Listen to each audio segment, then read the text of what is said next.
이 신사임당에 또 출연하셨던 8년 동안 백악관 기자 하셨던 박형주 선배, 제 친한 저의 같은 과 대학교 선배님이십니다. 그분이 하신 말씀이죠. 그분이 직접 이제 물어보셨던 거예요.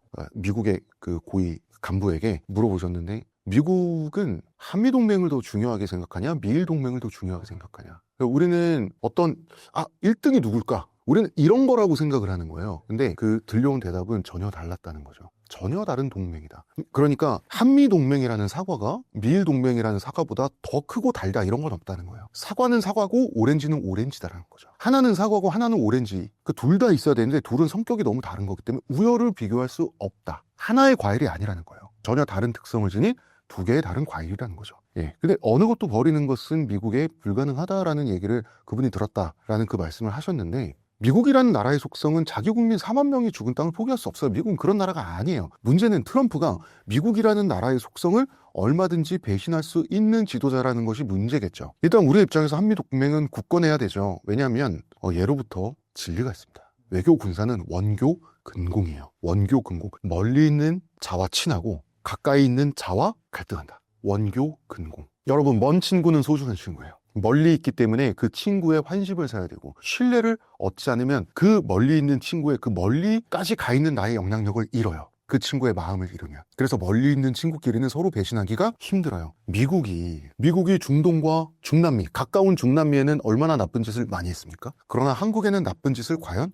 딱히 한 게 있나요? 멀리 있는 친구기 때문에요. 바로 그런 겁니다. 미국이 중남미 국가의 한 잘못은 정말 제국주의 그 자체예요. 우리에게는 자유와 민주주의의 소중한 친구잖아요. 이 원리란 바로 그런 원리입니다. 중국도 주변 소수민족들, 위구르, 티벳, 내몽골 얼마나 착취하고 학대하고 괴롭힙니까? 그리고 주변국들에게 얼마나 깡패처럼 굽니까? 하지만 아프리카 가서 중국 어떻게 해요?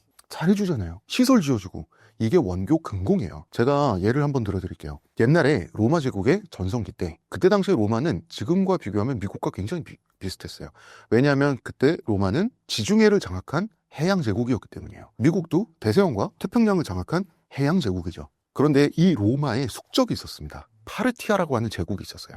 중동 제국이죠. 이 파르티아는 내륙 제국이에요. 이 파르티아 바로 옆에 아르메니아라고 하는 작은 왕국, 소국이 있었습니다. 이 아르메니아는 파르티아 사람들과 인종적으로, 문화적으로, 언어적으로 정말 비슷해요. 어떻게 보면 전 세계적으로는 중국과 한국의 관계라고 할 수 있죠. 이 아르메니아는 현명하게도 끝까지 파르티아를 적성국으로 두고 끝까지 로마의 좋은 친구로 남았어요. 원교 근공을 했던 거죠. 만약에 로마를 배신하고 파르티아 편을 드는 실수를 했다면 파르티아는 기회를 봐서 아르메니아를 정복해서 아르메니아라는 국가는 없어졌겠죠. 지금 로마 제국 있습니까? 지금 파르티아 제국 있습니까? 현재 아르메니아는 있습니다. 이게 원교 근공이에요. 우리나라는 미국과 끝까지 함께 가야 될 지정학적 조건을 갖고 있는 거예요. 이 원교 근공은 수학적 법칙이요, 공식이라고 생각하셔야 돼요. 우리 80년대에 뜨거운 운동의 시기를 거쳤던 86 정치인, 그 나이 드신 어르신들, 아직도 그때의 감성이 남아서 중국하면 뭔가 좀 친화적이고 미국하면 바로 제국주의 생각하고,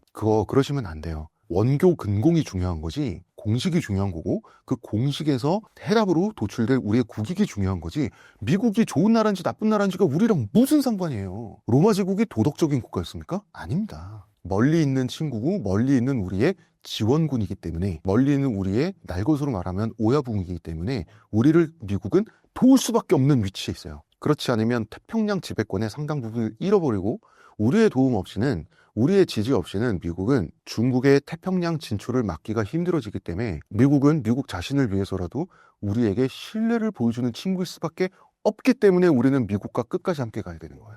이것이 원교 근공입니다. 제발 중국과 러시아에 대한 어떤 따뜻한 감성을 느끼는 그런 감수성, 왠지 푸틴이 잘생겨 보이고, 그냥 모르겠지만 중국이 미국보다도 어떤 대안적인 제국으로 이런 감수성에 의해서 제발 실수하는 그런 정치 하지 말아주셨으면 좋겠어요. 특히 민주당에선 그러지 말아야 됩니다. 국민의힘도 이제 미국이 다 알아서 해주실 거야 라고 접근하면 알아서 안 해줘요. 이제 우리나라는 징징거리는 시기를 이미 넘었기 때문이에요.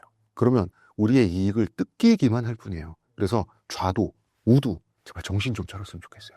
이제는 외교 패러다임이 바뀔 때가 지났다라는 것을 인지하고, 외교, 국제, 국방 모든 것을 좀 우리가 바라봐야 되고, 꼭 고위 공무원들뿐만 아니라 국민들도 다 그렇게 이제 접근을 해야 돼요.